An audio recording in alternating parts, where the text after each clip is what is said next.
완권 신술은자 로버트 필머는 이들의 등장을 이렇게 신학계의 번창에서 생겨난 새로운 사태라고 지적한다. 신학계의 신학이 번창하기 시작한 때부터 다음과 같은 것을 인정하는 공통견해가 신학자들에 의해서만이 아니라 다양한 다른 식자들에 의해 주장되어 왔다. 신학교가 옛날부터 있었던 게 아니고요. 신학교는 예수회의 번창, 특히 동방 선교에 관심이 많은 예수회와 더불어 이 신학교가 생겨요. 그러니까 이 신학교에서 이 이단 사상이 생겼다 이거야. 왜냐면 이게 갑자기 생긴 거죠. 돌비적인 사상이야.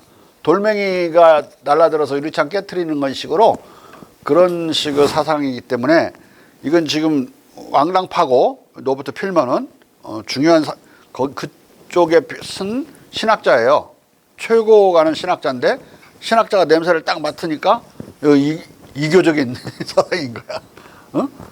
그래서 여기서 의심을 하는 거죠. 자, 인간은 자연적으로 모든 굴종으로부터의 자유를 풍부받았고 또 이런 자유를 가지고 태어나서 인간의 마음에 드는 어떤 정보 형태든 선택할 자유가 있다. 그리고 어떤 인간이든 이 인간이 다른 인간들에 대해 가지는 권력은 처음에 대중의 재량에 입각해서 부여되었다.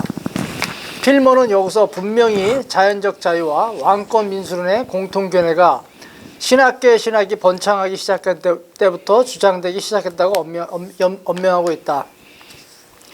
필머가 이교성 혐의를 드러내는 이 말로써 자연적 자유, 평등과 왕권 민수론은 유럽의 전통에 없는 전대미문의 것이라는 사실이 분명해질 뿐 아니라 신학가가 번창하기 시작한 16세기 후반에야 등장했음이 명확해진다. 필머는 이 불온 사상이 맨 처음 개신교 국가와 개신교 국왕을 타도하려는 흑심을 가진 가톨릭 세계의 스콜라 신학교에서 발생해서 교황파들에 의해 육성되었다고 지적한다. 이 명제는 스콜라 신학교에서 처음 부화되었고 대를 이은 모든 교황파들에 의해 훌륭한 신학을 위해 육성되었다. 개신교의 성직자들도 그것을 받아들여 왔고 보통 백성들은 도처에서 그것을 보통 사람들에게 가장 그럴싸한 것처럼 소중하게 가슴에 품고 있다. 왜냐하면 이 명제는 자유의 욕구가 아담의 타락의 첫 번째 원인이었다는 것을 결코 상기하지 못한 채. 자, 여기 수답이야. 여기까지. 아담의 욕구 또는 이브의 욕구죠. 그 뱀에 속아가지고 그 인식의 과일을 따먹고 싶은 대로 자기 마음대로 한 그 자유에 타락의 원인이 있는 거야. 자유가 얼마나 나쁜 것인지 성경책에서 못 배웠냐 아니냐. 못 배운 것처럼 여기서 그러니까 뭐라고 해놨어요 지금 상기하지 못한 채 그걸 기억하지 못한 채 그게 얼마나 나쁜 것인지 그 자유라는 것이 이런 뜻이야. 자, 마치 인간적 지락의 정점이 오로지 자유 안에만 들어있는 것처럼 자유를 더 극적으로 과장하는 대중의 가장 천한 사람들에게도 한 조각의 자유를 분배해주기 때문이다. 바로 이어서 필머는 그럼에도 이런 명제가 원시교회의 고대 교부들과 박사들로부터 기원하는 것도 아니고 오히려 성서의 교리와 모순되는 가장 뜬금없는 주장이고 가장 위험한 주장이라고 말한다. 그러나 이 천박한 견해는 최근에 커다란 명성을 획득했을지라도 원시교회의 고대 교부들과 박사들에게서 찾아볼 수 없다. 그것은 성서의 교리와 역사, 모든 유구한 군주국들의 불변적 관행, 자연법의 바로 그 원칙들과 모순된다. 그것이 신학에서 더 그릇된 것인지 정치에서 더 위험한 것인지를 말하는 것은 어렵다. 양쪽에서 다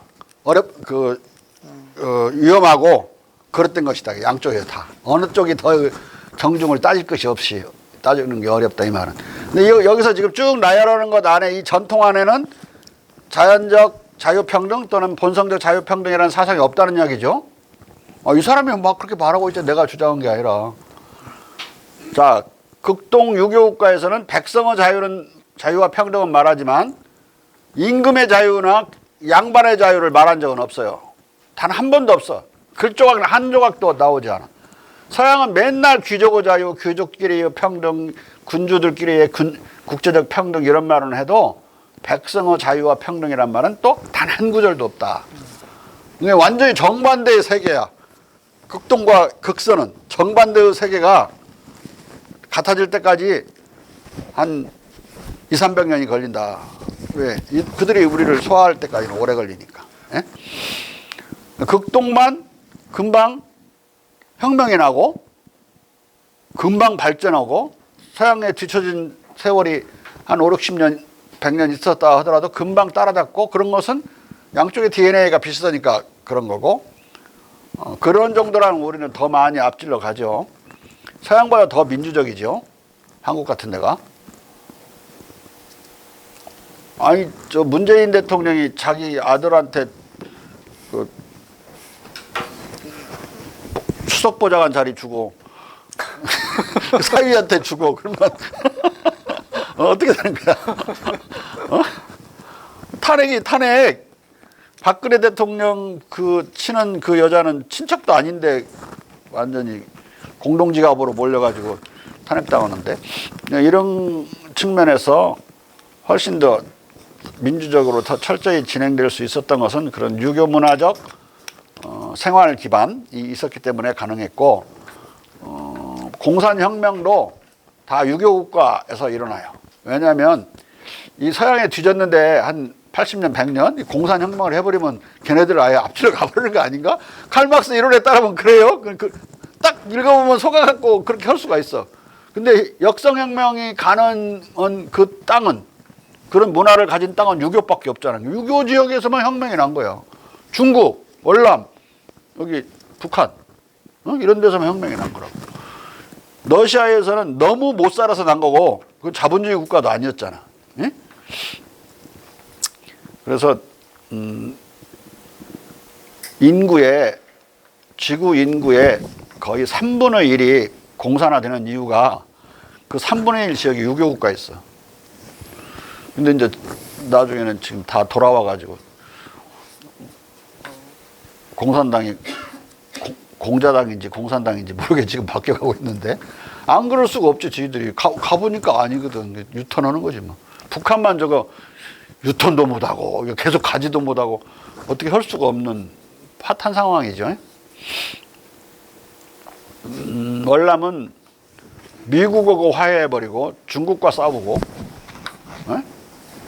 그 다시 유교국가의 본래 그 라인으로 가고 하롱베이 이런 것도 전부 한자예요. 한자. 아래 한자, 용용자. 베이는 영어고 용이 내론만이라는 뜻이야.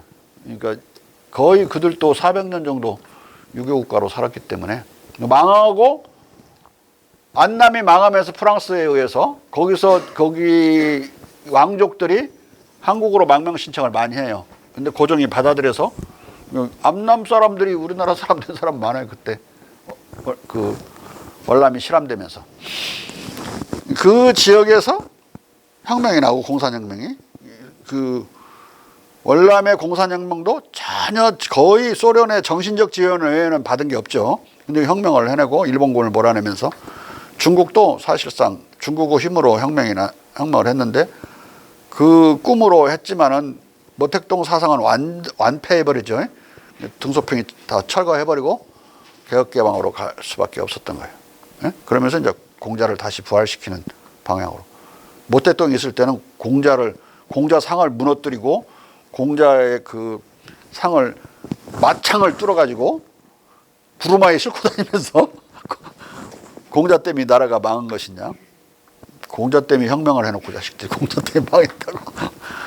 공자 손바닥 안에서 논 놈들이 그때는 깨닫지 못하고 그랬었어요. 그리고 모택동 무너지면서 4인방이 다 감옥에 갇혀가지고 감옥에서 늙어 죽었죠, 지금 다. 그리고는 이제 등소평과 이제 개혁개방 시대가 오게 된다. 그리고는 빠른 속도로 발전해서 지금 1인당 국민소득 만 한 50달러 정도 나오더라고. 2018년에. 지금 한 15,000 정도 될 거예요. 그 거대한 인구가 1인당 국민소득이 15,000원 된다는 놀라운 일인데 좀 있으면 한 2만 달러 넘어가면 아마 우리나라가 살기 좋아질 거예요. 왜냐하면 우리나라 제품이 질이 좀 높아가지고 너무 낮은 백성들한테는 안 팔리거든요. 인도 같은 데서 별로 안 팔린다고. 근데 중산층이 지금 약 1억 5천만 중국이 아마 4, 5년 뒤에는 한 2억이 넘어가지 않을까. 중산층이 2억이면 우리나라 인구의 4배 정도가 중산층이니까 중산층 제품 우리나라 제품이 잘 팔리지 않을까. 그러니까 우리는 그렇게 쉽사리 중국을 등지는 식으로 외교를 할 수가 없어요. 우리 근데 내가 들어오는 소식 보니까 미국에 간 문재인 대통령한테 쿼드에 들어오라고 압박을 가하는 것 같지 않던데. 한국 처지를 알고 미리, 그리고 백신 동맹 맺는다고 그러고. 네? 상당히 많은 걸 가져올 것 같아요.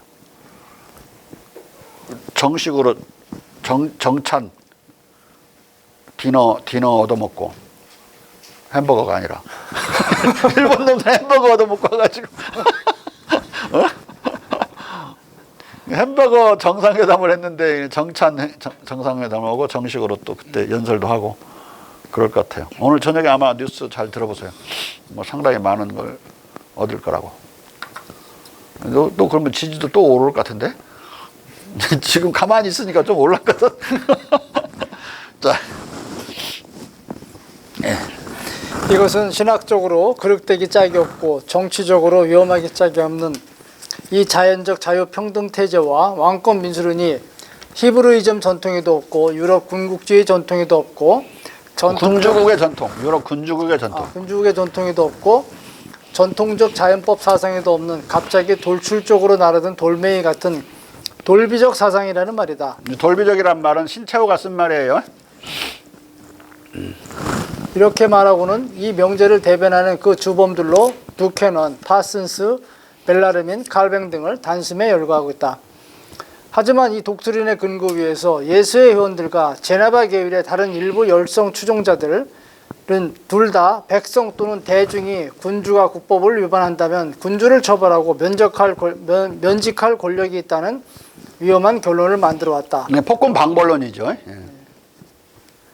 파슨스와 부캐넌을 똑똑히 봐라. 전자는 돌맨이라는 필명으로 제1책의 제3절에서 왕들이 그들의 국민에 의해 합법적으로 견책되어 왔음을 입증하려고 애쓰고 있고, 후자는 그의 책 스코틀랜드에서의 왕의 법에서 자기들의 군주를 면직할 백성의 자유를 주장한다. 벨라르민 추기경과 칼뱅도 둘 다 이 길을 견눈질하고 있다. 필모는 이런 사주에 칼뱅까지 잠깐만. 그들의 국민이라고 할 때 커먼웰스를 내가 국민으로 번역했잖아요. 근데 보통 나라라는 뜻으로 많이 쓰는데 여기서 그들의 나라에 의해 합법적으로 견책당한다. 이게 말이 안 되잖아요. 군주가. 근데 이게 커먼웰스가 또 국민이란 말도 있어요. 뜻이. 그래서 여기는 국민으로 번역했으니까 그렇게 알아두더라고. 오역한 거 아니야? 필모는 이런 사주에 칼뱅까지 끼워놓고 있는데 이것은 오르다. 아마 이것은 칼뱅이 아니라 칼뱅주의자, 즉 제네발 계율의 다른 일부 열성 추종자를 가리키는 것 같다. 왜냐하면 칼뱅은 백성의 자연적 자유와 왕권 민주소를 주장한 적이 없고, 오히려 고위 관리들은 폭군을 제어할 의무가 있지만 일반 백성은 폭군을 만나도 견뎌내야 한다고 주장했기 때문이다. 한마디로 칼뱅은 군주를 선택할 백성의 자유, 평등권을 인정한 것이 아니라 이를 부정한 것이다. 이런 까닭에 칼뱅주의자들에게서는 중국 사상의 세례를 받은 흔적이 느껴지지만 칼뱅에게서는 중국 사상의 세례를 받은 흔적을 조금도 느낄 수 없는 것이다. 자, 그런데 중국 사상 그 흔적을 더 느낄 수 없는 게 누타인데, 누타에게서는 일체의 폭군 방벌론적인 그 기미도 없어요. 그냥 무조건 복종하도록. 성경에서는 지상에 있는 모든 권세들은 하늘이 준 것이고 하느님이 준 것이고, 그 권세에 저항하는 자들은 하느님에게 저항하는 것이다. 그렇게 되어 있죠. 바울의 로마 전서 후서에 다 그렇게 되어 있어요. 꼼짝 달싹 못 오게 돼 있어요. 일체 군주를 어떤 식으로든 뒤집어 엎을 수가 없다. 성경책에 의하면.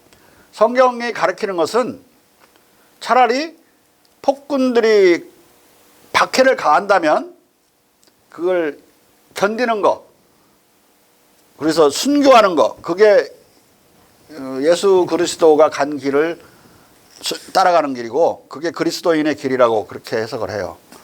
그리고 이제 지금도 그렇게 정통적인 해석이고, 폭군 방벌을 따르는 이 부캐넌 같은 사상은 성경책과 배치된다. 그 노선에 따라 일제 때에도 개신교든 카톨릭이든 일제에 순종하도록 만든 거예요. 우리나라 백성들은. 자,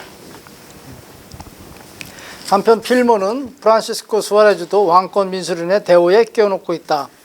결론적으로 왕권 신수론자 로버트 필모에 의하면 부캐넌, 파슨스, 벨라르민, 수아레즈 등의 백성 자유평등론과 왕권 민수론이 나온 것은 급작스러운 최근의 일, 즉 1570년에서 80년대 이후의 일이었다. 이것은 역사적 사실인데도 20세기 연구자들은 뒤늦게 이런 정치 사상이 중세 유럽으로부터 유래한 것으로 변제해왔다. 1920년대 이게 학문이란, 서양 학문이란 이 19세기 들어서면서부터는 이 과학이 아니고 사회과학과 철학은 변조, 위조의 과학이야. 그걸 잘하면 각광을 받고 서양에서 유명해지고 변조를 한 놈은 위조한 놈보다 조금 또 하등 취급을 받고, 내가 보면 그래요. 내가 보면 아무도 모르는 무식한 놈들이 책을 써서 유명해지고 무슨 상 타고 막 그러더라고. 자, 1920년대에 가령 무어하우스 밀러는 벨라르민이 정부의 정통성을 확립하면서 중세의 옛 전통적 근거로부터 치자들이 그들의 권위를 백성의 동의로부터 도출한다고 논변했는데, 이 논변은 제임스 1세와 영국 국교의 주교들이 가장 증오하는 것이었다고 논했다. 여기서 밀러가 주장하는 중세의 옛 전통적 근거는 중세의 어느 책에서도 결코 찾을 수 없다. 그 어느 기록에도 찾을 수 없어요. 이거 그냥 지가 추정한 거야. 이게 폭군 방법론이나 인민주권론이 어디서 왔지? 중세로부터 왔을 거야. 막 지어내는 거지만. 응? 인민주권론은 민유방복론, 백성이 나라의 근본이라고 하는 그 사상이 서양에 전해질 때 그들 식으로 표현한 거예요. 인민주권론은 모든 권력은 국민으로부터 나온다고, 그런 표현도 그렇고. 그러니까 우리나라 국사학자들 중에 상당수가 구한말 대한제국기나 이런 때에 서양의 의회주의나 민주주의를 우리의 구학에도 있다. 민유방복론이 그런 거다. 민유방법론으로 그걸 정당화하고 이해를 해요. 그것을, 그게 사료지. 1902년, 1년 이런 때 쓰여진 책들이라고, 다 그런 글들. 그것을 오늘날 국사학자들이 견강부유라고 해석을 해요. 서양의 인민주권론을 서양에서 고유하게 있는 건데 그걸 갖다가 들어오니까 우리도 있다고 하려고 우리 경전에서 끌어내갖고 맞지도 아구도 안 맞는 걸 견강하고 있다, 이렇게 해석을 해요. 이 무식한 새끼들이. 거꾸로인데 거꾸로. 이게 가가지고 그게 돼갖고 가공돼서 들어온 것이니까 실은 그 오리지널하고 오히려 맞아 떨어지는 거 아니야. 이게 학문이 깊지 못하면 이렇게 열등의식에 쌓인 놈들은 헛소리도 하고 그래요. 내가 하는 말이 뭐 하늘이 무너질 이야기처럼 들리는 사람도 있을지 모르겠지만은 나하고 반대되는 말을 하는 놈들은 다 틀린 말이에요. 여기 그렇게 이놈도 지금 틀린 소리야. 이 말을 하면은 좋지, 서양 사람이 듣기에. 예? 그럼 막스 베버가 이게 아구가 맞잖아. 자. 그리고 1910년대에 중세 저작들에 대한 연구에 권위자였던 알렉산더 칼라일도 중세사의 기초가 모든 권위는 공동체의 권위다라는 원칙에 깊이 뿌리내리고 있었고, 이 원칙은 다시 중세사회의 두 가지 실천적 사실을 함의하고 있었는데, 첫 번째 사실은 법은 공동체의 법이고, 두 번째 사실은 공동체의 행정기관들이 근대적 어법을 쓰자면 자기들의 권위를 공동체의 동의로부터 도출한다는 것이라고 결론짓고 있다. 칼라일은 근대적 어법을 이입시켜 왕권 민수론을 부정하는 왕권의 신적 기원에 관한 중세의 교리를 근대적 인민주권론으로 위변조하겠다. 결론적으로 밀러와 칼라일은 마치 중서 유럽 중세 사회의 왕권 신수설이 실은 극동 유교의 왕권 민수론이었던 양 주장하고 있는 것이다. 그러나 이것은 전혀 근거 없는 논변이다.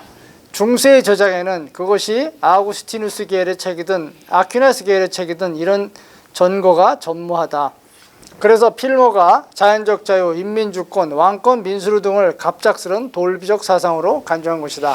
자, 필모의 이 대가, 그러니까 반동적이고 보수적인 이 대가적인 신학자의 말이 맞는 거예요. 이건 근거가 없는 돌비적인 사상이지 뭐 중세의 공동체의 법이고 어쩌고 전부 다 20세기 지어내는 소리. 다 20세기 사람들이고 필머는 당대 사람이에요. 당대 사람. 이 전부 이놈의 새끼들 다 이교도적인 사상이라고. 여기 아고스티누스나 아크나스도 다 마찬가지로 중세에 적응해서 왕한테 다 아부한 놈들이거든요. 여러분들 자세히 읽어보세요. 자세히 써놨으니까 이건 안 다루겠습니다. 각자 읽어보고 나름대로 재밌습니다. 신학을 좀 관심 있는 사람들은. 그 다음에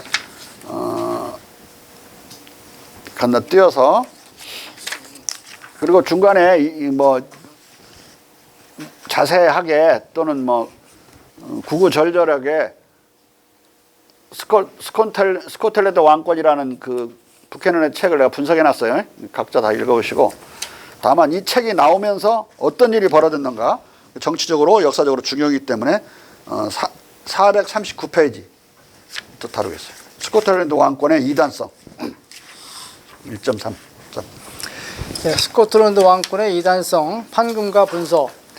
인민이 자기들의 왕을 창출할 인민주권과 왕권 민수론, 인민의 입법권과 치자심판권, 합법적 제한 군주정론, 재판과 무력에 의한 폭군 방벌론 등을 군기한 부캐넌의 헌정론은 당시로서 실로 파격적인 것이었다. 또한 그가 이 일련의 태제들을 자연적 자유, 자연 상태에서의 자유로운 선택에 의한 연합과 법 앞에서 백성과 군주의 평등에 근거시킨 것도 매우 파격적인 논변이었다. 문제는 그가 이러한 파격적 논변을 기독교 교리와 서구 제국의 역사에 의해 정당화하려고 애썼을지라도 이 논변 전체가 성서에 의해서든 플라톤, 아리스토텔레스의 정치 철학이나 아우구스티누스와 아퀴나스의 신학에 의해서든 진짜 스코틀랜드 역사에 의해서든 또는 고대 그리스 로마 역사나 중세 유럽의 역사에 의해서는 결코 정당할 수 없었다는 것이다.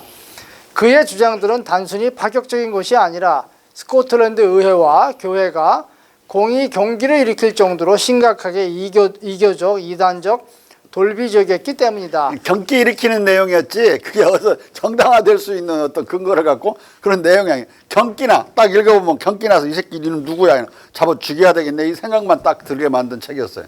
자, 그리하여 뷰캐넌의 1579년 스코틀랜드의 왕권은 그 이교적 이단성에 질겁한 스코틀랜드 영국 정부와 교회에 의해 100여 년 동안 출판과 독서가 법으로 금지되었다.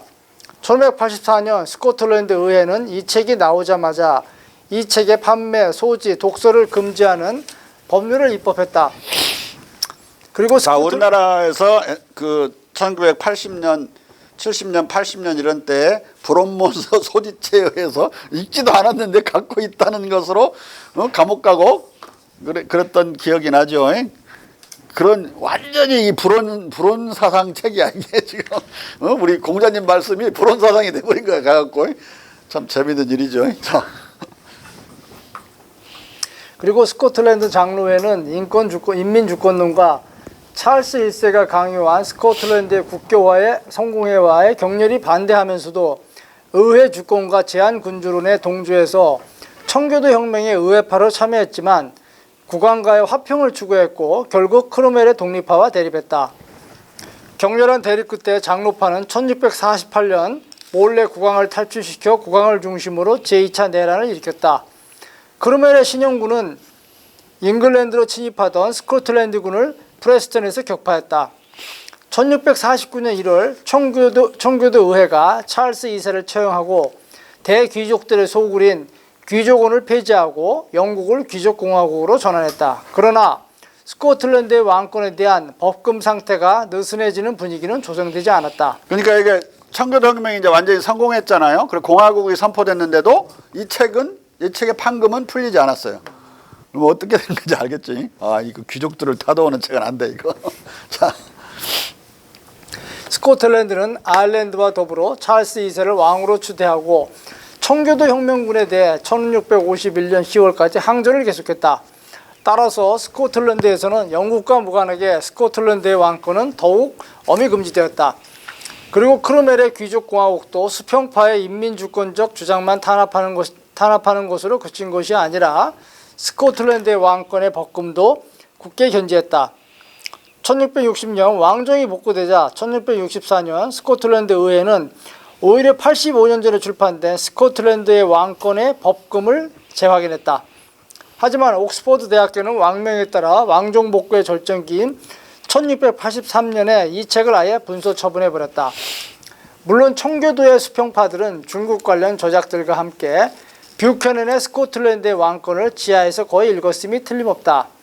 이것은 수평파를 은근히 이데올로기적으로 지원했던 존 밀턴의 저작들의 뷰캐넌의 논지가 그대로 개진되는 것으로 알 수 있다. 사실상 완전한 표절 내용을 쭉 알 수 있어요.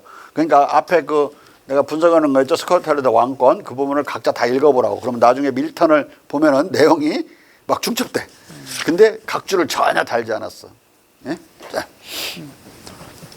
그리고 1683년 분소 처분 이후에도 이 책은 계속 읽혔다. 이 책이 1689년 영역되어 출판되었기 때문이다. 영역된 이 책은 로크의 시민 정치론만큼이나 명예혁명을 사후적으로 정당화하는 사상적 분위기를 조성하는 데 일조했다. 하지만 잉글랜드와 스코틀랜드 사회 전체가 심지어 영국 청교도 세력들조차도 부캐넌의 이 저작에 대해 17세기의 최후 시점까지도 히스테릭한 반응을 보인 것을 상기하면 이 책이 얼마나 이교적 이단적인 저서인지를 알 수 있다. 수평파들은 판매, 소지, 독서 금지 조치를 인해 외양상 뷰캐넌의 금서를 얻지도 읽지도 못한 것으로 보이지만 뷰캐넌의 인민주권 사상을 몰래 수용해 그와 유사한 노선을 보였다. 이로 인해 그들 자신이 청교도 혁명 안에서 탄압받는 소수파였다. 이런 상황에서 수평파가 뷰캐넌의 이름을 슬쩍 언급하는 것도 위험천만한 일이었을 것이다.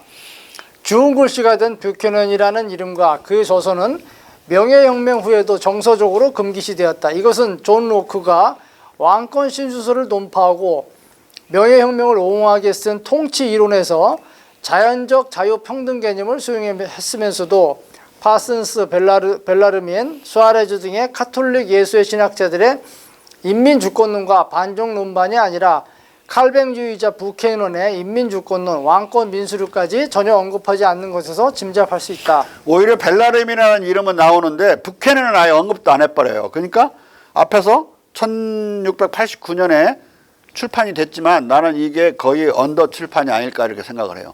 왜냐하면 자기 신세가 어려워질까 봐 생각해서 지금 로크가 스스로 자기 검열을 한 거잖아요. 센서를 한 거기 때문에. 그래서 아까 내가 18세기 가서야 이 책이 공공연하게 출판될 수 있었다. 그렇게 이제 해석을 했던 거예요. 자. 뷰캐넌의 경우에 로크는 그 이름조차도 아예 언급하지 않는다.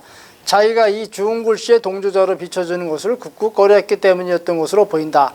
수평파의 논변을 은연히 옹호한 로크는 위험인물 뷰캐넌을 제쳐놓는 대신에 당시 영국과 유럽에 파다하게 알려진 중국의 정치 문화를 수평파 논객들처럼 암암리에 직접 활용하거나 부캐넌과 벨라르민의 정치 철학을 수용한 리처드 후코를 직접 인용함으로써 집중 인용함으로써 본성적 자유평등 개념을 정착시켰다. 부캐넌이 세상에 이처럼 무시되고 근데 미안하지만 리처드 후커는 단 한 번도 자연적 자유, 자연적 평등이란 말을 쓰지 않았어요. 근데 이제 이 사람이 그걸 뒷받침해 줄 수 있는 논거는 많이 대주니까 이 사람을 주로 인용을 했는데 후커조차도 그 극동의 영향을 받은 사람이야. 왜냐하면 논변을 보면은 그리고 그 시대고 이 사람이 신학을 했던 시대가 그 이베리아와 이탈리아 학자들의 책이 막 쏟아져 나올 때예요. 자. 뷰캐넌이 세상에 이처럼 무시되고 잘 알려지지 않은 것은 그가 저서를 라틴어로 썼기 때문이라는 소문과 달리 그 진정한 이유는 잉글랜드와 스코틀랜드에서 그의 저서에 대한 이런 장기적 이단 낙인과 정치적 박해가 부단히 계속되었기 때문이다. 아니 거의 다 라틴어로 쓴 책들이 다 유명하고 엄청나게 알려지는데 저 앞에 밀러가 이게 잘 알려지지 않은 건 라틴어로 써서 알려지지 않았대. 뒤에 지금 다룰 베이컨은 전부 100% 라틴어로 썼어요. 얼마나 유명해. 어? 그 뉴 오러가논 이런 건 뭐 뜻도 모르면서 다 고등학교 때부터 시험 보고 그랬잖아요. 어? 뉴 오러가논 누가 썼냐? 베이컨. 어? 자, 다음은 다시 이제 경험론 쪽인데요. 경험론적 인식론, 경험과학. 내가 오랫동안 이 베이컨과 공자 사상이 아주 유사해요. 근데 이게 뭐 하늘에 비슷한 건 있을 수가 있으니까 그래서 내가 베이컨의 경험론을 제외하고는 서양 사상의 근대 사상은 다 공자 거다 그랬는데 나중에 이 라틴어를 잘하는 사람이 이 사람을 파고들어서 논문을 하나 긴 논문을 하나 썼는데 거기에 중국 인용이 엄청 많다는 거야. 그리고 중국에 의해서 사상이 형성됐고 중국의 과학적 기술을 가장 선호했고 그걸 통해서 경험론적 인식론을 전개했다는 논문을 읽었거든요. 그리고 내가 그 사람이 쓴 또는 번역한 그런 내용들을 좀 더 많이 보면서 틀림없네. 그 당시에도 이제 이 사람의 사상을 중국 걸 축소해서 말하고 있다. 의심을 하는 시인들도 있었고 그 시도 뒤에 내가 인용을 해요. 이미 그 당시에는 베이컨의 사상이 중국 사상을 알아버린 거야. 당대 사람들은. 근데 세월이 지금 이게 1620년에 이 뉴 오르가용이 나왔으니까 오늘날 생각해보면 얼마나 오래전의 책인가. 어? 타이 고대적부터 영국인들은 경험주의자였구나. 이런 착각을 하게 만들게. 자, 보세요. 앞에 예. 프란시스 베이컨과 중국 과학의 리메이크를 통한 경험주의 인식론의 탄생. 많은 학자들은 프란시스 베이컨만은 중국 문화로부터 아무것도 받아들이지 않고 유럽 또는 영국과 유럽 고유의 철학 전통을 바탕으로 새로운 경험주의 인식론을 개창하고 전개한 철학자라고 생각한다. 이렇게 대부분 생각하고 나도 한참 이렇게 생각했는데 내용이 너무 똑같아요. 뭔가 고리가 없나 그랬더니 그 논문을 내가 발견한 거죠. 5년 전에. 자.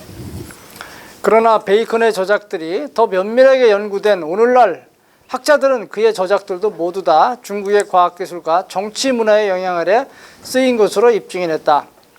중국의 경험과 기술과 문화는 유럽에서 경험주의 인식론 철학의 세기를 개척하고 과학기술의 발전과 그 인류 보편적 선차성을 설파한 학문의 진보, 신기관, 뉴 아틀란티스 등에도 예외 없이 본질 구성적 영향을 끼쳤다.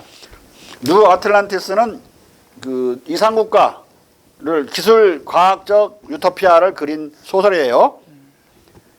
좀 뒤에 나왔고 제일 빠른 것이 학문의 진보인데 1605년인데 이것도 부케난이 책 쓸 때에 비하면 무려 25, 6년이 앞서 있는 거 뒤에 나온 거니까 중국 영향을 더 많이 받을 수 있어요. 75년 동안 중국어 사상이 건너온 뒤에 이 책이 나오는 거예요. 자. 중국의 한자와 경험적 과학기술에 대한 프란시스 베이컨의 관심. 프란시스 베이컨은 수많은 서적과 보고서, 중국인들과 접촉한 선원들과의 담화와 구전을 통해 중국의 경험과학과 기술을 잘 알고 있었다. 베이컨은 당대 영국에서 가용한 중국학 지식의 맥락에서 중국과 중국인들 그리고 중국 기술들에 대한 수많은 언급을 남겨놓고 있다. 베이컨의 중국 지식은 단순한 상상이나 수사적 제스처 수준이 아니라 아주 진지하고 굉장했다. 중국과 한자 그리고 중국 과학기술에 대한 그의 명제들은 당대의 정통적 지성들과의 대등한 수준의 진지한 주장들이었다. 이 중국 관련 주장들은 특히 베이컨의 언어 철학과 중국의 진짜 부호 문자에 대한 그의 독해에 대한 당대 비평에서 중대한 함의를 갖는다. 나아가 그의 흩어진 어록들을 모아놓을 때 생겨나는 중국의 아지랑이 같은 영상은 뉴 아틀란티스에서 선보이고 베이컨의 철학 프로그램 전체의 중심적인 사이언토크라트적 이상국가 비전의 명백한 모델을 제공하겠다. 심지어 그의 뉴 아틀란티스도 중국인들의 과학기술 입국과 발명재간을 암암리에 그대로 모방한 것이다. 중국 뉴 아틀란티스라는 새로운 나라는 자그마한 섬나라인데 소설에서 살리모나 왕이라는 대단히 인자한 인의 사랑으로 넘치는 사람이 다스린 세운 나라예요. 근데 엄청나게 과학기술적으로 발전되어 있는 나라야. 잠수함도 연구하고 비행기도 막 연구할 정도로 막 사람이 장수할 수 있는 장수 방법도 연구하고. 근데 그 나라는 이제 어떤 그 당시에 시인이 거대한 중국의 축소판이라고 이제 그렇게 해석을 해버리죠. 딱 봤더니 중국 축소판이네. 자. 진짜 부호 문자로서의 한자에 대한 베이컨의 이해. 베이컨의 최초의 중국학적 관심은 한자에 쏠려 있었다. 그는 1605년 학문의 진보에서 중국 한자를 진짜 보호문자로 규정한다. 그리고 중국과 더 먼 동쪽 지방에서 사람들이 글이나 단어가 아니라 사물과 개념들을 표현하기 위해 오늘날 명목적이지 않은 일정한 진짜 보호문자들을 사용하고 있다는 것은 지금 잘 알려져 있다. 수많은 민족들이 상당히 다른 언어들을 쓸지라도 이 보호문자를 사용하는 데 동의해서 필탁과 글로 상호소통을 가질 정도다. 그리하여 이 보호문자로 쓰인 책은 각 민족에 의해 각 민족의 소유한 언어를 익히고 번역된다. 그러니까 월남에서 발음 다르고 조선에도 다르고 중국에도 다르고 중국에도 막 거의 80여 개 지역에서 다르게 발음하거든요. 근데 한자로만 쓰면 다 통해. 이걸 아주 이게 세 개가 다 통할 수도 있겠구나. 발음은 각자 알아서 하라고 그래. 근데 글자로만 쓰여지면 싹 통할 수 있으면 전 세계가 바빌론에서 탑 쏴가지고 하늘에 도전하다가 들켜가지고는 무너뜨리고 그 다음에 언어를 다 다르게 만들었잖아요. 하느님의 그런 천벌을 이걸로 중국의 부호문자로 천벌을 극복할 수 있지 않을까 이런 꿈을 꾸는 거예요.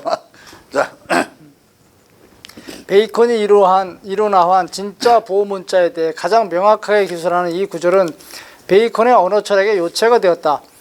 중국 한자에 대한 베이컨의 이 묘사는 결코 거짓 주장이거나 당혹시키는 경멸이 아니라 자신의 복잡하고 박식한 중국 주식에 뿌리박은 진지한 논변이다. 중국에 대한 베이컨의 자각적, 의식적 지각은 그의 언어 철학과 누 아틀란티스의 핵심적인 유토피아적 비전과의 관계에서 광범한 함의를 가지는 것이다. 중국에 대해 늘 깨어있는 의식적 지식과 중국에 관한 그의 부수적 글들은 중국의 발명과 기술들을 그가 구성하는 학문의 대역사 속으로 통합할 필요성을 인정하는 지식의 부흥을 위한 일종의 전지구적 천명을 함의한다. 베이컨은 자연적 세계를 문서화하는 그의 표현을 쓰면 신의 작품들의 책을 옮겨 쓰는 것보다 보다 객관적인 부호를 요구했다. 이 부호체계의 창조에서의 결정적 벽돌, 즉 진짜 부호문자는 직접적인 시각적 시냅스나 청음에 종속된 기표와 기이 간의 연관들을 드러내 보이는 그래픽 현상이다. 기표와 기이는 말이나 문서라기보다 상징 또는 표상의 존재론적 제목 아래 끼워 넣어진다. 베이컨에게 상징은 지성적 생각을 감각적 이미지로 환원한 사물들의 닮은 꼴과 비율을 드러낼 수 있다. 그러므로 진짜 보호문자에 기초한 글자 기표 체계는 관념들의 세계를 쉽사리 시각적으로 만들어준다.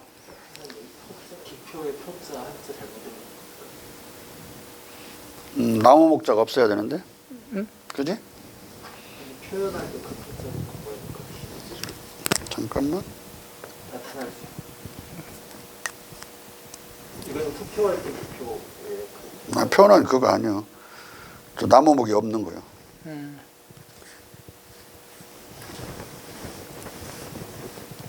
소실의 기표는 나무목이 있는데 고칠 필요 없어요. 우리 서박사에 또 아는 채였습니다.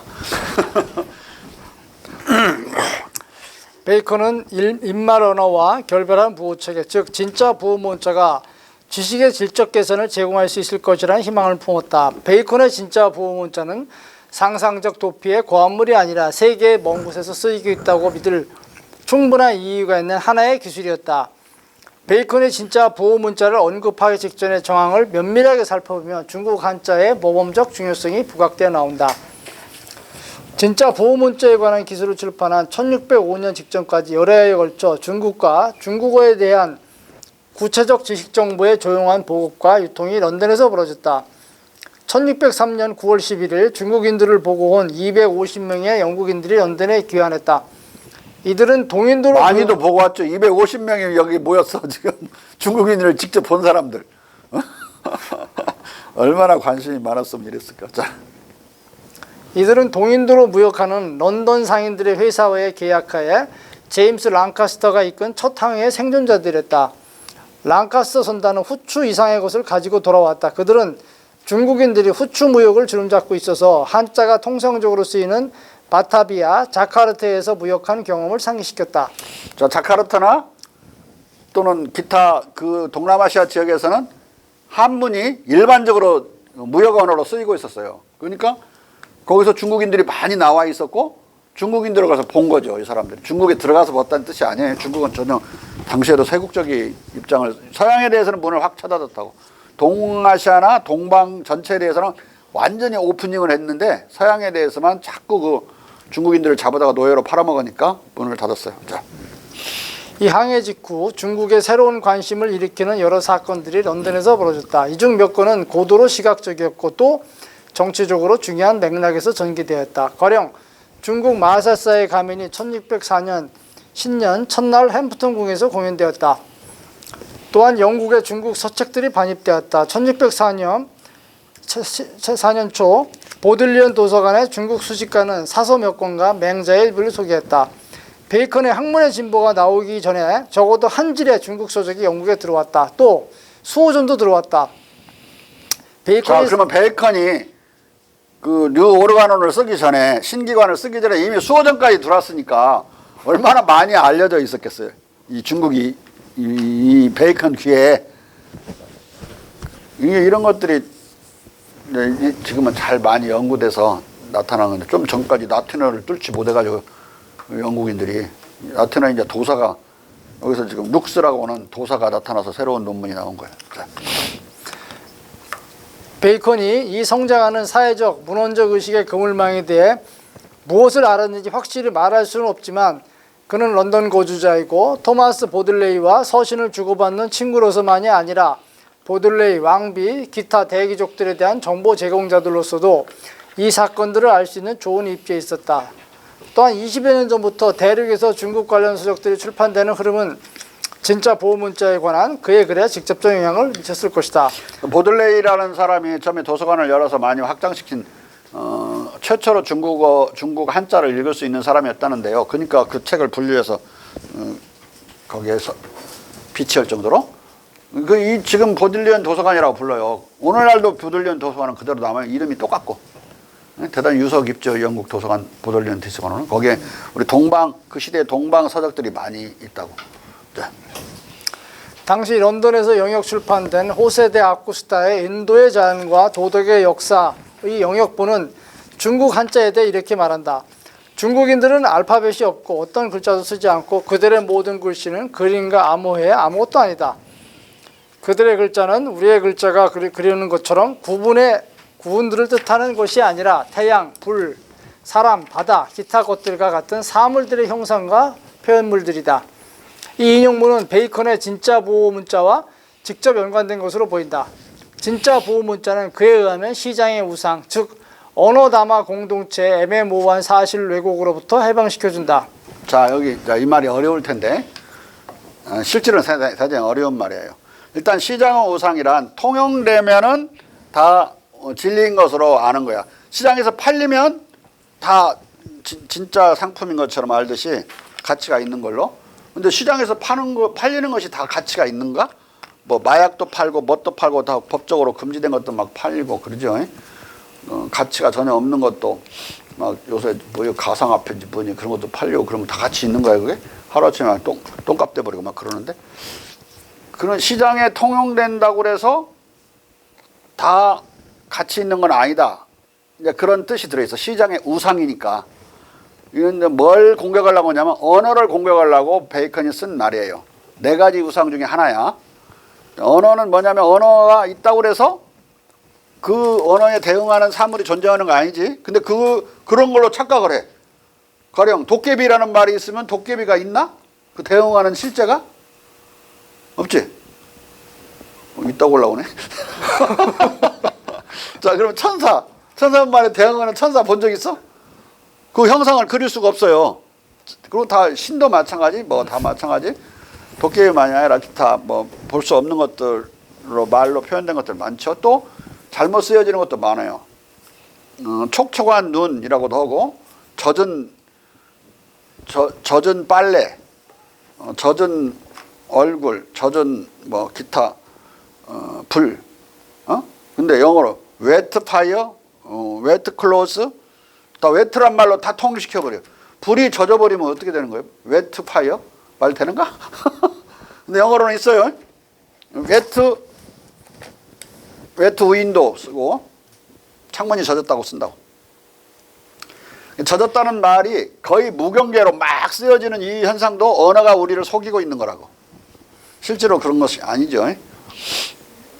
그래서 정확하지 않은 것을 언어가 계속 통용시키고, 언어에 있다고 해서 다 믿어서는 안 된다는 이야기야. 그런데 언어가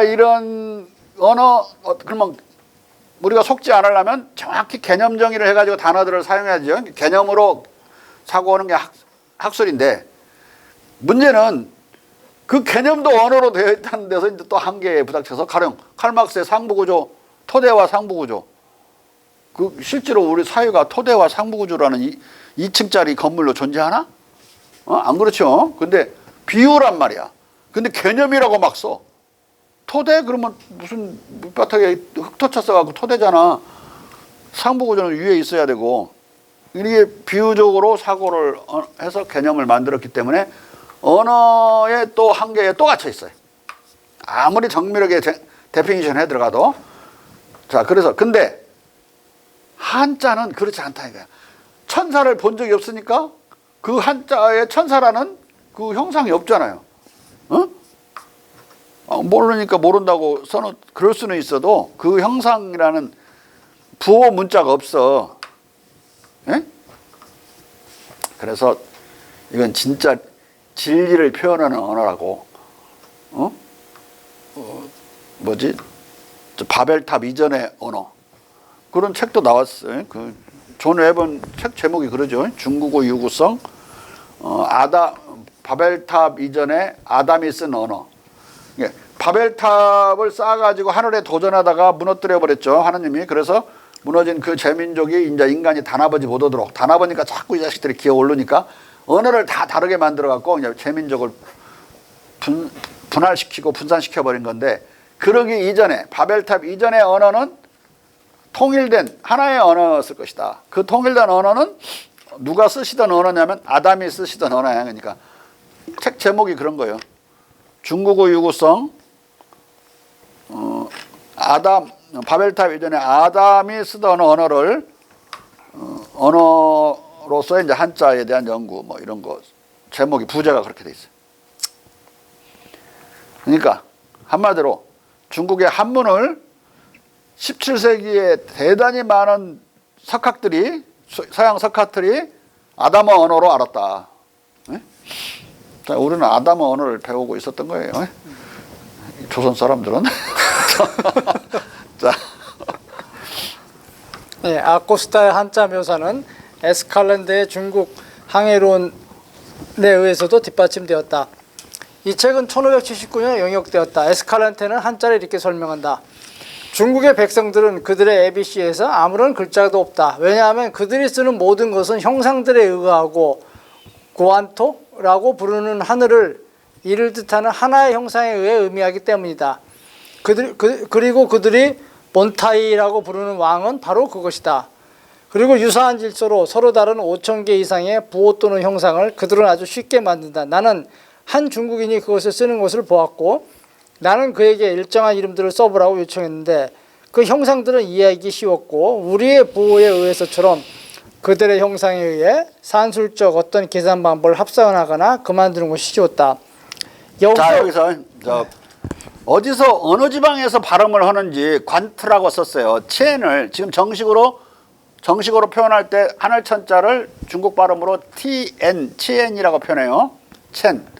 뒤에 천자도 첸스라고 표현한다고. 공자를 공스라고 읽으니까. 그런데 우리 한번 생각해 보죠. 곡부, 우리는 한자로 곡부라고 읽어요. 중국어로 뭐라고 발음하죠? 곡부를?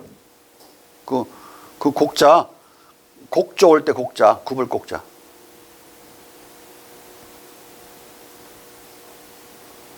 아니, 첸을 괜트라고 이렇게 너무 다르게 읽는 어느 지방이 있을 수 있기 때문에 이 사람들이 써놨다고 봐야지. 귀에 들리는 대로 쓴 거거든요, 지금.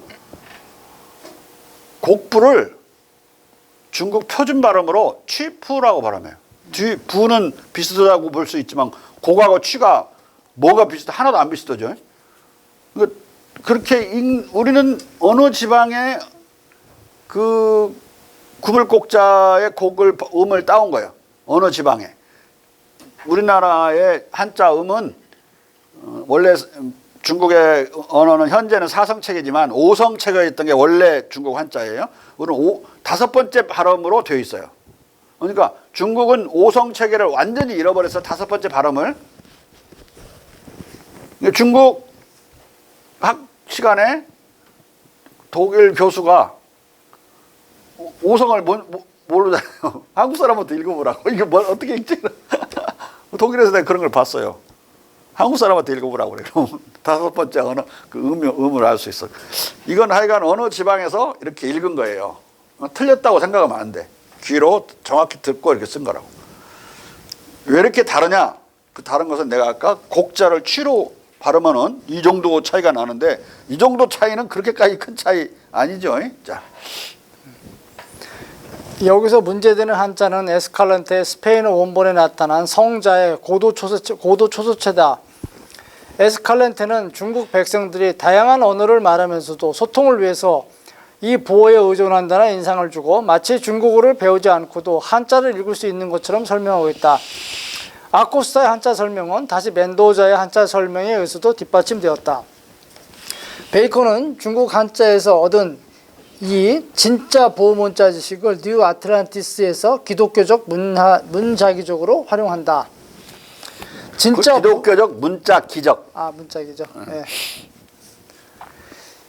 중국의 과학기술에 대한 베이컨의 관심, 진짜 보호문자에 대한 언급처럼 베이컨의 백과사전적 저작들은 중국에 관한 그의 자료 원천들과 이 자료들의 활용에 관한 매우 귀중한 힌트를 주는 중국 문화에 관한 풍부한 서술을 포함하고 있다.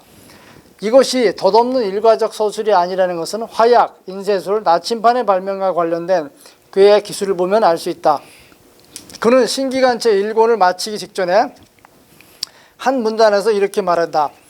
고대인들에게 알려지지 않은 그리고 그 기원이 최근일지라도 모호하고 찬미되지 않은 세 가지 물건, 즉 인쇄술, 화약, 나침반의 기술이 가장 명백하게 보여주는 발견의 힘과 권능과 중요한 기교를 살피는 것이 도움을 준다. 사실 이 세 가지 것들은 전 지구에 걸쳐 사물들의 면모와 상황을 전변시켰다. 첫 번째 것은 문해, 두 번째 것은 전쟁술, 세 번째 것은 항해를 전변시켰다. 그리고 이어서 셀 수 없이 많은 변화들이 뒤따랐다. 어떤 제국도 어떤 종파도 어떤 저 기계적 물건보다도 더 큰 권능과 영향력을 인간사에 행사하지 못한 것으로 보인다. 자, 우선 첫 번째 것은 문예라고 그러는데 인쇄술은 책 가격을 인쇄술의 발달은 제지술과 이제 인쇄술로 발달은 책 가격을 거의 100분의 1로 다운시켜줘요. 일반인들이 글을 일반인이 책을 소지할 수 있는 수준까지 다운되고 또 많은 문예인들이 나올 수 있게 만들어서 책이 싸니까. 그리고 책을 써낼 수 있게 됐어. 책을 써내야 문인이 되지. 대비를 너무 비싸서 못하면 어떡해. 그러니까 엄청나게 변화시킨 거예요. 이 대중의 지식 보급에 있어서 이 책의 저렴화는. 두 번째, 전쟁술은 화약으로 전쟁술이 어떤 변화를 가져와요. 일단 성세와 기사가 무용지물이 돼버리는 거예요. 대포로 성을 쏘면 무너져 버리는데 그 성 잘 쏴서 뭐해? 이 축성술이 무가치해지고 기사들의 용도가 사라지는. 그리고 이제 포병전술, 새로운 이제 포병들이 등장하고 그러면서 전쟁술이 일대 대변혁이 일어나는 거예요. 그다음 세 번째 것은 항해를 전변시켰다. 이게 무슨 뜻인지 아는 사람? 나침반이 항해를 전변시켰어요. 원양 항해를 할 수 있다는 거 아닙니까? 원양은 멀리 가는 거? 네. 비슷한데 대양을 가로질 수 있게 됐다. 그 이전에는 먼 항해만 가능했느냐? 연안 항해만 가능했어. 연안 항해도 멀리 갈 수 있어요. 근데 연안만 끼고 돌아야 되는 거라 이게. 네. 방향을 잡을 수가 없으니까. 근데 대양은 들어가면은 이게 나침반 없이는 항해가 불가능하다고. 방향을 잡을 수가 없으니까. 근데 이 나침반도 중국에서 갔고 화약도 중국에서 갔고 인쇄술도 중국에서 건너갔어요. 활자도 그랬고 또 금속 활자는 한국에서 건너갔고. 그런데 이게 이 사람은 그 기원이 최근일지라도 모호하다고 그랬죠. 이 기원을 모른 것처럼 해놨고 니담은 심지어 베이컨조차도 이 세 가지 발명품이 중국 거라는 걸 몰랐다라고 그렇게 단정을 해요. 나는 꼭 그렇게 보지는 않아요. 자, 여기서 베이컨은 이 세 가지 물건의 기원이 모호하다고 말하고 있다. 니덤은 베이컨의 이 무지를 지적했지만 인쇄술, 화약, 나침판의 중국적 기원을 베이컨이 진짜로 전혀 몰랐던 것은 아니다. 그는 도처에서 이 세 기술을 중국과 관련해서 언급하기 때문이다. 그러니까 니담도 내가 읽은 것만큼은 못 읽은 거야. 이 베이컨을 내가 어떻게든 파고 들어가서 나한테는 알지도 못하면서 찝쩍된 것만큼은 애를 안 쓴 거야. 그래갖고 단정해버린 거야. 이 대가조차도 이 어마어마한 세계사적 전변을 일으켰다는 사실만 알지 그 오리진을 모르고 있다. 이렇게 이제 말한 거죠. 자. 베이컨은 이 세 가지 발명품을 지구를 혁명화한 촉매주로 평하고 있다. 베이컨의 과학 철학의 본질적 중요성을 갖는 이 세 가지 기술은 인간사의 상태를 바꾸는 발명의 가치에 대한 결정적 예정들이었다. 이 중 두 가지는 중국의 수출품이고 이것을 베이컨도 알고 있었다. 기술로서의 무기가 복귀 또는 변천에 의존한다는 것에 입증할 목적으로 쓴 공적, 도덕적 논고 또는 자문의 한 섹션에서 베이컨은 이렇게 설파한다. 무기에 관한 규칙과 관찰에 들어가기 어렵다. 하지만 우리는 이것들도 순환과 변천이 있다는 것을 안다. 왜냐하면 대포는 인도의 옥시 드레이크 시에서 알려져 있었고 마케도니안들이 천둥 번개와 매직이라고 부른 것이라는 것은 확실하기 때문이다. 그리고 대포가 중국에 2000년 이상 사용돼 왔다는 것이 잘 알려져 있다. 자, 대포는 화약으로 쏘는 거죠. 그러면 화약을 이 중국에서 왔다는 걸 알고 있는 거잖아 지금. 네. 여기서 저기서는 모호하다고 그랬는데, 예? 그러니까 이 말 저 말 했다는 사실을 니다만 모르는 거야. 이 말 저 말 했다 이 사람이. 자, 여기서 대포의 사용은 화약의 사용을 포함한다. 대포라는 말이 원래 발사기에 화약을 사용하는 무기를 정의하기 위해 도입된 수로이기 때문이다. 베이컨은 화약의 발명을 중국인에게 귀속시키지 않은 반면 그의 연대기는 중국인들을 가장 이른 화약 사용자로 자리매김하고 있다. 이와 대조적으로 고전적 유럽 학물과 연결된 고대 마케도니아는 이상야릇한 격세 유전적 광경을 연출케 하고 있다. 또 인쇄술이 중국에서 기원했다는 사실은 베이컨도 알고 있었다. 룩스의 심층 연구에 의하면 이것은 멘도자의 책, 즉 중국 제국의 역사의 한자 설명 부분 옆에 나타나는 주제에 관한 베이컨의 표시에 주목하면 쉽사리 확인된다. 나 이 책을 읽었는데 이 지금 인쇄술이 중국에서 엄청 발달되어 있고 거기서 이쪽에 거기에 또 뭐라고 써져 있냐면 중국으로부터 금속 알자를 누구지? 구텐베르크가 가져왔다. 그렇게 써져 있어요. 쿠텐베르크라고 돼 있지. 근데 다른 책에도 이제 동일한 내용이 나오는데 보디에라는 사람 책에. 그러니까 우리나라 국사학자들은 그 금속 알자가 구텐베르크보다 몇 년, 50년 먼저, 150년 먼저 여기 나왔다는 소리만 자꾸 해대지 요런 내가 보는 이 사료를 못 찾는 거야. 구텐베르크가 한국의 금속 알자를 모방했다는 글이 있는데 이렇게 이 사람이 여기서 이 말을 하고 있어요. 근데 그 옆에다가 그 책 옆에다가 이렇게 표시를 해놨다는 거잖아, 베이컨이. 그러니까 정확히 알고 있었다는 이야기지. 응? 잊어버렸나? 표시해놓고. 자. 더 결정적인 증거는 루이르 로이의 책 우주의 사물들의 변천 또는 다양성이다. 이 책은 1594년에 용역되었다. 르로이의 이 책은 마치 베이컨의 후기 에세이에 나오는 아이디어들을 해명해 주는 데 받쳐진 서적처럼 읽힌다. 이것은 베이컨이 르로이의 분석만이 아니라 프랑스 원전의 제목에 나오는 변천이라는 수로 자체도 차용한 것으로 보이는 사회적, 기술적 형태들의 변화무쌍함에 관한 확장된 성찰이다. 여기서 특별히 흥미로운 것은 베이컨이 말하는 세 가지 가장 중요한 발명품을 기술하는 장저를 포함한 부분이다. 방금 말한 수로 차용과 설명의 결정적 유사성이 전제되면 베이컨이 인쇄술의 중국적 기원에 관한 멘도자의 묘사와 인쇄술이 육로로 독일에 들어왔을 것이라는 멘도자의 추정을 선취하는 르로이의 책에 친숙했다고 전제하는 것은 전혀 과언이 아니다. 르로이는 말한다. 포르투갈 사람들은 동방과 북방의 가장 먼 지역에서 무역하며 중국과 가까이 갖다 이 명칭은 중국을 가리키는 중세 용어인데 여기서는 중국 주변 국가들을 뜻하는 것으로 보인다. 또 들어가서 거기로부터 그 나라의 언어와 글씨로 인쇄된 서책들을 가지고 와서 그들이 그것을 오랫동안 사용했다고 말했다. 그것은 어떤 이들은 이 발명품을 그 나라로부터 타타르 지역과 모스크바를 거쳐 독일로 가지고 들어왔고 그 뒤에 나머지 기독교 세계에 전해졌다고 생각하도록 움직였다. 이 주장은 문맥상 충분히 충격적이다. 중국인들에 관한 르로이의 더 많은 서술은 기술 역사에 게으른 관심을 뛰어넘어 중국 토착의 자연적 매직에 관한 상상적 설명 속으로 넘어 들어간다. 르로이는 자, 지금 내가 이제 그냥 이 창조적인 작업이 다 끝나고 나면 아마 6월이나 7월이라면 다 끝날 텐데 그 뒤에는 이런 거 우리나라 국사학자들이 헤매기만 하고 뭐 전혀 내용도 없는 소리 자꾸 하고 있잖아요. 금속활자와 관련해서. 제목을 아예 구텐베르크 고려의 금속활자를 모방하다 이런 식으로 이제 제목을 해서 이게 이 내용도 지금 금방 읽은 우리 이 장군이 읽은 이 내용도 엄청 중요해요. 여기서 이렇게 들어온 루트까지 지금 말해주고 있잖아요. 예? 금속활자라는 말만 없을 뿐이야. 근데 여기 지금 누구냐 멘도자가 읽었을 것으로 보는 읽은 책이잖아요. 이게 그 멘도자는 금속활자를 얘기하고 보디에도 금속활자를 얘기하고 중국에서 들어왔다고 그래요. 중국은 어떤 서적도 금속활자가 자기 거라고 하지 않고 고려 거라고 하거든요.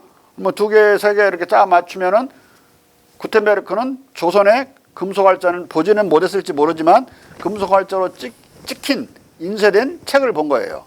그러니까 너무 잘 찍혀 있기 때문에 이거 도입해야 된다고 생각했겠죠. 근데 독일이 뒷받침을 해주지 못해요. 구텐베르크가 그걸 발명했다는 아무런 증거가 없어. 그러니까 이제 그 이전까지 세계사 학자들은 너희들이 독일 사람 구텐베르크가 발명했다고 하려면 거증 책임은 독일인 사학자들에게 있다. 한국 사람들이 거증 책임이 있는 게 아니다. 우리는 알지도 못하는데 1940년 50년대 이미 그렇게 우리 전쟁하고 있는데 그 주장은 학자들이 2명이나 있죠. 그런 것들 다 합치면 구텐베르크 그 사람들은 전해졌을 것이라는 추정 이론을 한 거예요. 내가 본 이 사료들을 2개, 3개를 다 못 본 거야, 이 사람. 미국 사람들은. 응? 못 보고 그냥 추정으로 우리 편을 들어준 거야.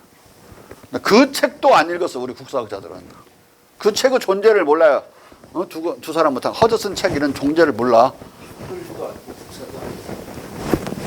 영어지. 일본말도 아니고. 우리 국사에서는 일본어 잘해. 한문 잘해. 한국말 잘해. 영어 못해. 영어 전문화 돼버리면 이제 못 읽어요. 어려워서 못 읽어. 그 막 인쇄술 나와버리면 못 읽어. 타입이, 인쇄술에서 타입이 뭔지 아는 사람? 한자로. 아니, 그, 우리말로 번역하면. 타입? 화각. 타입이 뭐예요? 미리 흔들어 버리네. 무버블 타입. 형태? 활자예요, 활자. 활자? 활, 살아있다는 뜻을 무법을 움직일 수 있는 이란 말로 옮기고 타입은 그 글자를 말하는 거예요. 인쇄 글자.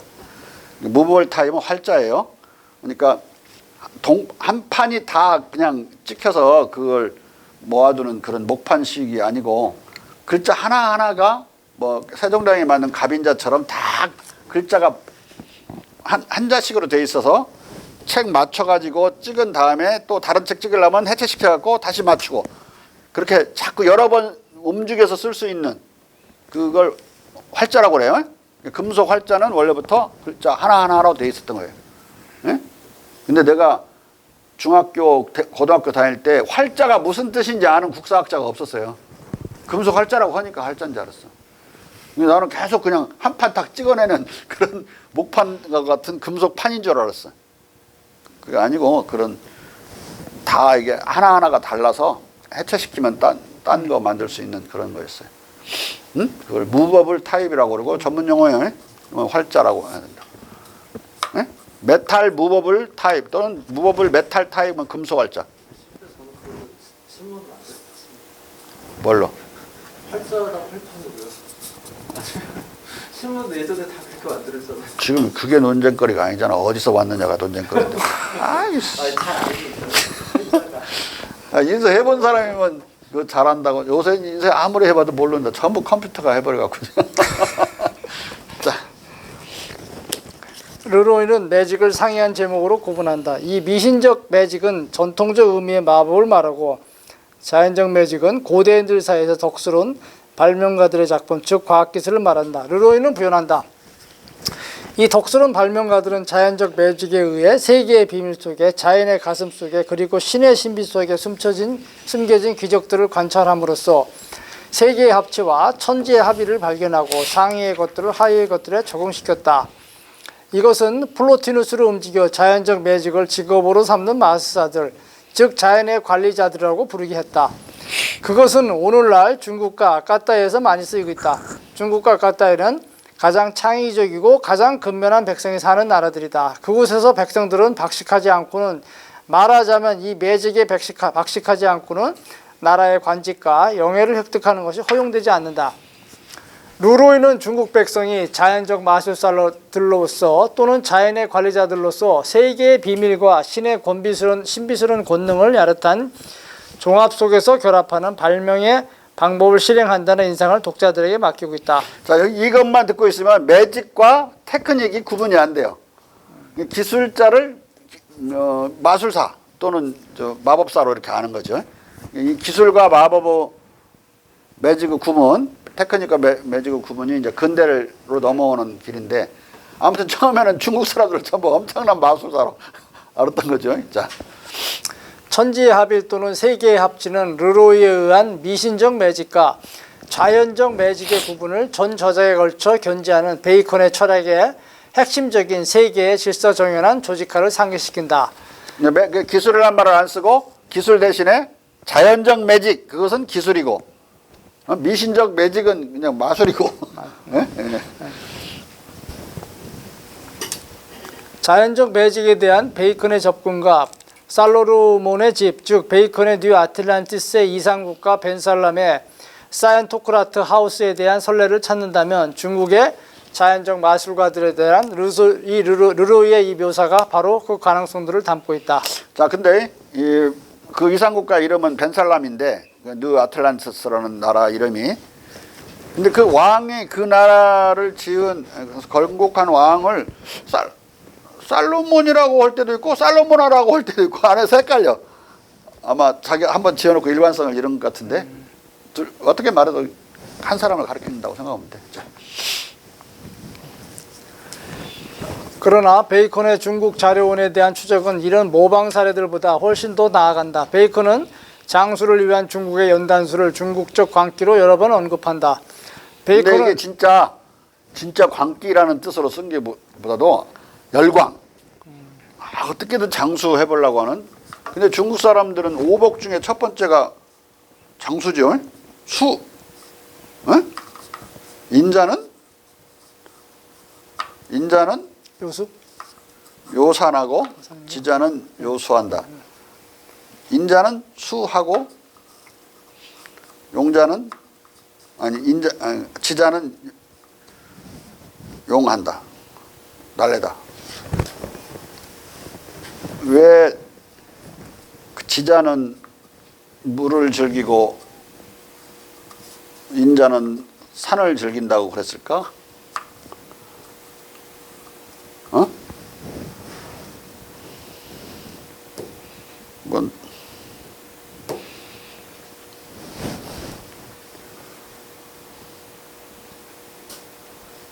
어? 많이 들었을 텐데 이발소에서 많이 보고 난 이발소에서 본 것도 몰라? 아 내가 우리 여자 박사들은 빼겠어요. 이발소 안 가니까. 어? 이발소에 없습니다. 네, 교무처장 이발소에서 못 봤어? 탁 넣어갖고. 없는데. 왜 인자는 산을 즐긴다고 그랬느냐? 산에는 큰 산은 그 안에 여러 동물도 있고 엄청나게 큰 동물, 작은 동물, 미물, 미생물까지 다 있죠. 나무도 큰 나무, 작은 나무 다 이끼까지 다 있고 그 안에 강도 물도 다 그 산에 다 들어있어요. 예? 그러니까 모든 걸 품어주고 조용히 말이 없는 그 산이 인자의 모습이기 때문에 그 산을 좋아하는 거예요. 즐기는 거예요. 예? 근데 지자는 알면 기쁘니까 예? 대단히 활동적인 사람이에요. 물은 막 활동해서 흘러내려가죠. 예? 그래서 이제 물을 즐긴다. 여기서는 수는 우리 있는 한 사발, 두 사발 그런 물이 아니라 그런 물도 되지만 수가 아주 뜻이 많아서 강 그러면 한자로 양자강만을 가르쳤어요. 예? 그냥 강자 쓰면 양자강이었어요. 또는 장강, 양자강, 강 같은 말이에요. 그다음에 하 그러지 그러면 황하야, 황하. 앞에 황은 그냥 꾸며주는 말이야. 노란 물이 흐르니까 그냥 맨날 황토물이 흐르니까 한자 한 글자 하나로 하 써놓으면 그건 황하를 가리킨다. 황하. 수 그러면 이제 유수, 수수 막 이렇게 강을 우리가 아는 강은 수로 표현했어요. 그러니까 강을 사랑한다는 뜻이야. 강을 즐긴다. 지자는 강을 즐긴다. 인자는 이제 그런 품어주고 다른 사람들을 다 톨러리렌 해주고 톨러레이트 해주고 이러기 때문에 뭐 마음이 아주 관대하고 넓고 그런 사람이죠. 그래서 성질내지도 않고 그러니까 오래 살아요. 그래서 인자, 수, 응? 지자, 용, 지자는 날래다. 이 오래 사는 것이 큰 복인 이유는 그 사람은 인자한 사람, 뭐 인자니까. 네? 그리고 이제 제일 마지막 그 중간에는 덕행하는 것이 세 번째 복이야. 큰 복이야. 마지막은 고종명이라 해서 죽을 때 죽는 거. 잘 죽는 거. 지금 행복국가의 중요한 것이 웰번 잘 태어나야지만 또 웰빙 잘 살고 나중에는 이제 웰다이닝 잘 죽는 거죠. 잘 죽는 거 그 고종명이야. 네? 행복의 이제 마지막 단계죠. 근데 그게 쉽지 않아서 잘 나기도 어렵고 지금 우리 뭐 다른 나라에 비하면 나을지 모르지만 애기 낳고 기르고 그러려면은 정부가 지원해 주는 것이 상당히 두텁고 막강해야 되는데 꼭 그렇지는 못하고 뭐 국회의원 선거권자 숫자가 줄어들어갖고 난리 난 지역에서는 막 그냥 애기 하나 낳으면 갔다가 막 왕창 막 2천만 원도 주고 막 그러는 군도 있는 것 같은데 서울에서는 그렇게 지원받는 데 하나도 없어. 뭐 얼마 주지? 한 200만 원 주나? 나면? 그런 걸로 애기 출산율이 높아질 것 같지 않아요. 돈을 많이 준다고 그래서. 내 생각은 애기를 안 낳는 이유는 애기를 낳으면 행복한 게 아니라 불행해질 것 같으니까. 누가? 나도, 아니 부모도 그다음에 그 자식도 불행해질 것 같으니까 애기를 못 낳는 거다. 가장 큰 원인은 내 집을 마련할 수 있는 꿈도 꿀 수 없는 시대가 돼요. 옛날에는 내 집 마련을 할 수 있었는지 모르겠어요. 내가 클 때는 내 집 마련은 꿈이 있었어요. 한 남자나 여성이 직장 생활을 해서 성공의 잣대가 내 집 마련을 했을 때, 아, 너 성공했구나. 그게 뭐 크건 작건 상관없어서 그렇게 했는데, 그 내 집 마련의 꿈도 꿀 수 없는, 영끌이를 해도 쓸 수 없는 나라를 만들었어요. 그래서 행복지수가 OECD 국가에서 꼴등이에요, 꼴등. 저 밑에 있어요. 이게 내 집을 마련한다는 건 성공의 기준이기도 하지만은 가족들이 같이 그 집에 살면서 엄청난 행복감을, 즉 즐거움을 느끼는 거란 말이에요. 그리고 부모들도 얼마나 즐거워하고 같이 그 기쁨을 나누고 형제간도 뭐 또 친구들도 벗들도 좋아할 텐데 그런 즐거움, 즉 행복감의 기회를 가질 수 없어요. 그게 개인이 가질 수 있는 가장 작으면서 가장 큰 행복인데 그 불행한 사람이 아기를 낳을 수 있겠어요? 집도 없는 사람이 무슨 아기를 낳아?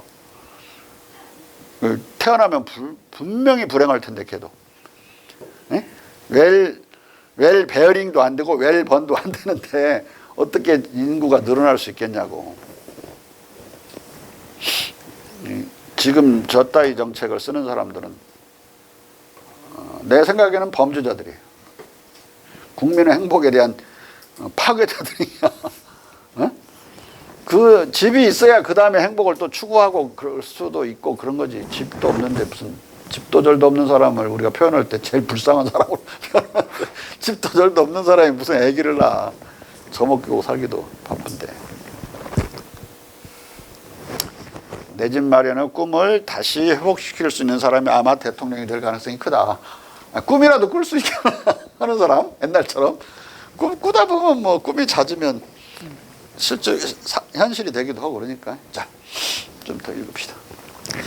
베이컨은 삶과 죽음의 역사와 실바룸에서 중국 연단수를 광기의 견지에서 묘사하고 있다. 삶과 죽음의 역사에서 베이컨은 광적일 정수로 장수를 바라는 중국인들을 기술한다.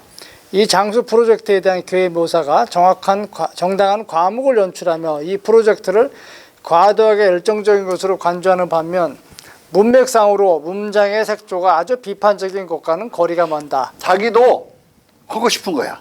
이 프롤ongation of the life, 이 장수.